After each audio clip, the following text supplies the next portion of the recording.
And welcome back to Atlanta, where the Democratic National Committee is picking their new chairman in the convention hall behind us. Voting underway right now as they have just started to collect and count the ballots. Could be a while till we have an answer. Little insight, we're going to bring in CBS Atlanta radio talk show host, civil rights activist Robert Patillo. Robert, great to have you. Thanks for joining us. Oh, thanks for having me, Leland. Pretty interesting as you see this. This is way more than a fight simply for who is the chairperson of the Democratic Party. It seems it's a fight for who's the future of the Democratic Party. Well, it's a fight for the direction of the party. You have to realize in the last decade, the party has been decimated on the state and local level.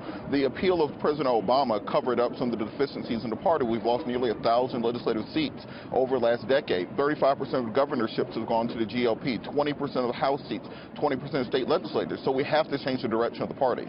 Changing the direction of the party, there's two parts of a party, right? You got the money folks and the fundraisers for the Democrats. Those folks are in California and New York. And then you got the activists and the people who really care, who are going to work in all the states and perhaps needed to work in the states that Hillary Clinton lost. If you guys are going to take back the White House or take back some of the other seats you talk about, President Obama has really thrown his weight behind Tom Perez, the former labor secretary, his labor secretary, although there's folks like you who say that's the wrong direction. Well, I think we're seeing a rerun of the Democratic primary where you saw the heat and the enthusiasm in the streets were for Bernie Sanders. You had a progressive wing of the party, a progressive part of the party that stood up for working families, that stood up for the elderly, stood up for African Americans, stood up for civil rights issues. And then you have the moneyed elites who stood on the other side. So you're an Ellison man? I'm definitely an Ellison man because I think Ellison represents what the base of the party actually supports. And then in opposition to that, you have the people who control the fundraising of the party, and they generally, their voice usually wins. Well, we'll see if they win. Balloting underway right now. Quickly, you're in radio, so you know how to do this in about 15